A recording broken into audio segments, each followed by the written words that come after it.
Prezados irmãos e irmãs, quantas tragédias, a partir dessa liturgia e diante de toda essa tragédia, da qual o Evangelho de hoje nos convida a refletir, nós somos tomados por um certo medo, ficamos apavorados diante de tantos fenômenos que aconteceram, que acontecem e que ainda vão acontecer.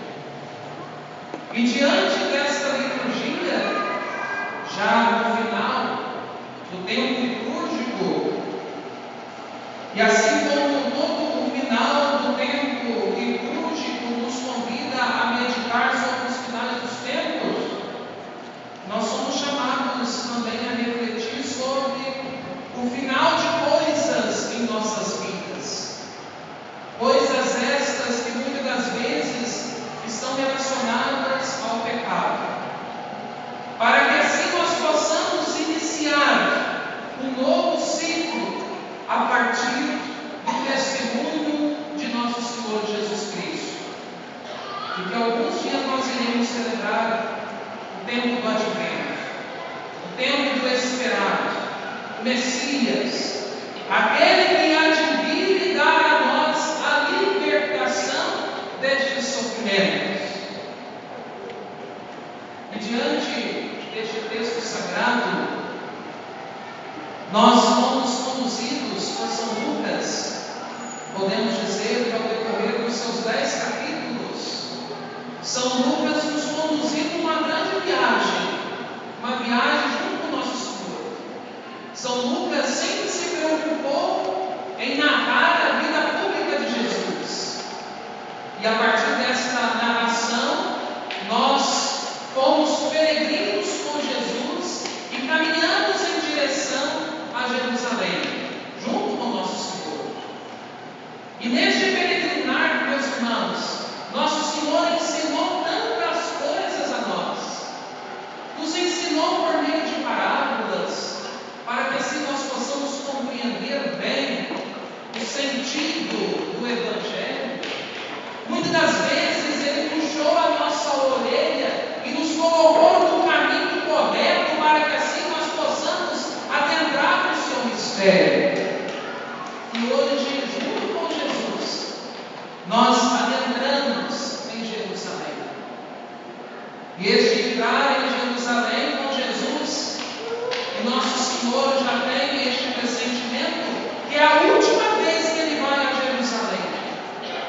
Porque nós sabemos muito bem que o nosso Senhor foi perseguido e foi jurado de morte. Portanto, Ele estava indo para Jerusalém para sofrer. E no Evangelho Ele já antecipa a sua própria morte, quando Ele vai dizer para nós no templo que não ficará pedra sobre pedra. E quando Jesus chega a Jerusalém, mesmo que ainda distante, Ele avista Jerusalém, nosso Senhor chora e ainda exclama: Jerusalém, Jerusalém, como eu quis vos reunir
ainda diz: não façais da casa de meu pai uma casa de comércio. Portanto, a liturgia, meus queridos irmãos, nos leva a mais uma vez a meditar sobre esta importância do tempo. E quando nosso Senhor começa a observar aquela situação, e diante daquela multidão, exclama: que beleza este templo! Que lindas são as pedras preciosas que ornamentam este templo!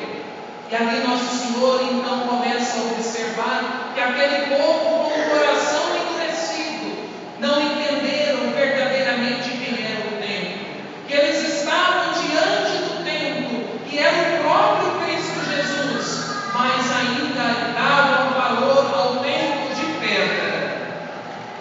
Portanto, meus queridos irmãos, nosso Senhor então profetiza diante daquele povo que não ficará pedra sobre pedra, tudo será destruído, para dizer a nós que nós também precisamos de purificação. E quantas das vezes nós edificamos um templo sobre areia, porque ainda estamos presos nas coisas passageiras deste mundo, nas coisas terrenas, coisas estas que muitas vezes nos leva a perder o foco e o caminho que nos leva ao verdadeiro templo, que é o próprio Cristo Jesus. Nós precisamos, meus queridos irmãos, destruir este templo que nos leva a perder completamente o caminho que nos leva até Deus. Tendo em vista que nós já fomos introduzidos neste templo vivo, quando nós recebemos o nosso batismo, quando nós fomos chamados pelo Cristo a destruir o templo velho, para construir um novo templo a partir de suas vestes, da qual nós fomos revestidos. E revestidos desta graça que nosso Senhor nos concede no dia do nosso batismo, nós somos chamados a nos purificar, para que assim nós possamos fazer parte do verdadeiro templo, que é o próprio Cristo Jesus. Por isso que nós somos dignos de ser chamados filhos de Deus, porque nós fazemos parte do seu corpo místico. Mas nosso Senhor ainda nos interroga no Evangelho: por que que nós conseguimos perceber os sinais dos tempos e não conseguimos perceber os sinais de Deus? Por que que ainda nós conseguimos olhar para o céu e perceber que vem chuva, mas nós não conseguimos perceber a presença de Cristo na vida do nosso irmão? Dias virão e nós não saberemos nem o dia e nem a hora em que nosso Senhor vai nos chamar. Por isso, meus queridos irmãos, ao término deste tempo litúrgico, nós somos convidados pela igreja, pela liturgia, pelo Cristo, a olhar para trás, para que assim nós possamos perceber o que nos impedia de buscar o verdadeiro templo, que era Cristo, para que nós possamos deixar para trás e edificar este templo na rocha firme, que é Cristo, para que assim nós possamos agir conforme Cristo na vida dos nossos irmãos e irmãs. De fato que diante deste texto sagrado, nós temos medo, porque nós não sabemos o dia do juízo. Mas para que nós possamos viver tranquilos nesta vida, nós precisamos aderir ao caminho de Cristo. E ainda nós estamos apegados nestas coisas passageiras, estas coisas que as traças corroem, estas coisas que nos impedem de amar os nossos irmãos e que muitas das vezes achamos que somos melhores que os nossos irmãos porque possuímos coisas a mais. Mas é preciso renunciar a tudo isso. E foi exatamente isso que São Lucas, ao decorrer de todo este tempo